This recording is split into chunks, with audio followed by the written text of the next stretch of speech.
ਸਿਆਣੇ ਆਂਦੇ ਜੀ ਕਿ ਕਣਕਾਂ ਪੱਕਣ ਨਾ ਤੇ ਇੰਨੀ ਜ਼ਿਆਦਾ ਗਰਮੀ ਹੋਵੇ ਤਾਂ ਕੋਈ ਬੰਦੇ ਐਸੇ ਨੇ ਜਿਹੜਾ ਕਿਲੋ ਪਾਣੀ ਪੀਵਣ ਵਾਲੇ ਹਨ। ਸਿਆਣਿਆਂ ਦੀ ਗੱਲਾਂ ਕੂੜੀਆਂ ਉਹ ਨਹੀਂ ਸਿਆਣੇ ਇੱਕ ਹੋਰ ਹੀ ਗੱਲ ਕੀਤੀ ਕਿਸੇ ਸਿਆਣੇ ਨੇ ਕੋਲ ਸਿਆਣੇ ਉਹ ਐ ਤੇ ਮੁੜ ਆਪਾਂ ਕਮਲੇ ਹੈਗੇ ਆ ਆਪਾਂ ਵੀ ਸਿਆਣੇ ਨਹੀਂ ਹਰ ਬੰਦਾ ਜੋ ਸਿਆਣੇ ਅਗਲੇ ਬੰਦੇ ਆਂਦੇ ਅਗਲੇ मतलब पुराने जमाने वाले पुराने बाबे पुरानी गल्लां जेह्ड़े करदे आए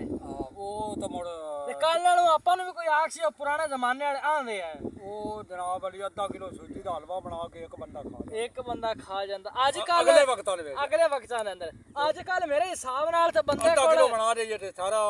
सारा टब्बर खा ले सी ਸਾਰਾ ਟੱਬਰ ਖਾ ਬਿਲਕੁਲ ਸਾਰਾ ਟੱਬਰ ਖਾ सूजी दे अजकल इन्ने फायदे हो गए पहले वेख लो एक बंदा मैं ना अद्धा किलो खा जांदा सादा मैं किवें लै के मैं आदी अखां नाल बंदे कई वेखन 2 किलो 3 किलो जलेबी खावन वाले बंदे मैं वेखे ਹਾਂ 2 ਕਿਲੋ हाँ 1.5 किलो उस टाइम मेरा चैनल नहीं अगर होंदा तो उस टाइम मैं वीडियो छेड़ ਇਹ ਆ ਦੂ ਅਮਨ ਤੇ 70 ਖੀਜ ਗਈ ਆ 2-3 ਸਾਲਾਂ ਦੇ ਬਾਅਦ मेरे घर ਇਹ ਕਿਲੋ ਜਲੇਬੀ ਖਾ ਗਿਆ मनशा राई अमन शावान ਮਨ ਸਾਹਿਬ ਕਿਲੋ ਜਲੇਬੀ पूरी ਪੂਰੀ वाह जी वाह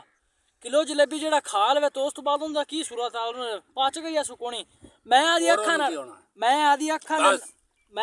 मैं पीना मैं आदी अखां दे नाल वेखे ने कि बंदे 2 किलो घी खा जांदे ने अजकल कोई एक बर्गर बच्चा मूंह में चमची पा लसी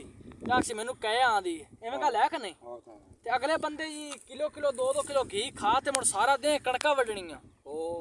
एवें गल है ना तू हुण तैनूं अगले ਥਕਾਵਟ ਨਾ ਲੱਤਾਂ ਪੀੜ ਕਰਨ ਹੁਣ ਮੈਂ 2 ਛਤਰੀਆਂ ਵੜ ਲੈਣਾ 3 ਮੈਨੂੰ ਉਠੀਜਣਾ ਪੈਂਦਾ ਜੇ ਜੱਟ ਬੈਠਾ ਰਵਾਂ ਤੇ ਉਹ ਜਿਹੜਾ ਗੋਡੇ ਪੀੜ ਕਰਨਾ ਹੁਣ ਤੂੰ ਪੰਜਾਬੀ ਨਹੀਂ ਬੋਲਣਾ ਇਹ ਆਪਾਂ ਪੰਜਾਬੀ ਬੋਲੀ ਜਾਣਾ ਤੂੰ ਵੀ ਉਰਦੂ ਸ਼ੁਰੂ ਕਰ ਲੈਣਾ ਤੇ ਫਿਰ ਕੀ ਹੈ ਪੰਜਾਬੀ ਆਪਣੀ ਜ਼ਬਾਨ ਹੈ ਚੜ੍ਹਦੇ ਪੰਜਾਬ ਵਾਲੇ ਵੀ ਮਾਸ਼ਾਅੱਲਾ ਬੜੇ ਚੰਗੇ ਭਾਈ ਬੋਲਦੇ ਨੇ ਤੇ ਲਹਿੰਦੇ ਪੰਜਾਬ ਵਾਲਿਆਂ ਚ ਅੱਜਕੱਲ ਪੰਜਾਬੀ ਦਾ ਸ਼ੌਰ ਹੀ ਖਤਮ ਹੁੰਦਾ ਜਾਂਦਾ ਹੈ लेकिन इंशाल्लाह जिंदगी रही तो आप पंजाबी च व्लॉग बनाने लेकिन वक्त के हिसाब नाल अगे वेखा जासी मत होना पे कंटेंट चेंज करना पै जाए क्यों भाई लड़दे पंजाब वाले जेडे हैं ना अक्सर इंडिया वाले चढ़दे पंजाब वाले हैं अपने वो माशाल्लाह बड़ी मिठी बड़ी प्यारी जबान है पंजाबी अजकल बंदा जबान उर्दू बोलने लग पई है लेकिन ये गल्लां लोकां दे मूंह ते नहीं पैंदियां आपां ती आख सक भी लहिंदे पंजाब वाले भी पंजाबी बोलन ते चढ़दे पंजाब वाले मुड़ शुरू तो ही पंजाबी बोलदे ने क्यों आदम बकरियां ईद मना रही कोई चंगी गल सुना पुराने जमाने दी कोई आंदी है इत्थां